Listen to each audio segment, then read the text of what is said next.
guys, welcome back to my channel. Our video for today guys is different from the videos I shared before because this video is not about beauty. This is about installing a colostomy bag. My partner and I decided to share this because maybe someone is going through the same situation. Maybe we can help them by sharing this procedure. And by the way guys, my partner had to use this because of his ruptured colon, which he got from a car accident last September.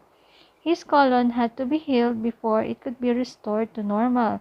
And now, as you can see, I am here in the hospital because he is inside the operating room right now and his colon is currently being restored, and I'm a little bit nervous, so I just thought of making a vlog so that I can also share the procedure we've done last January.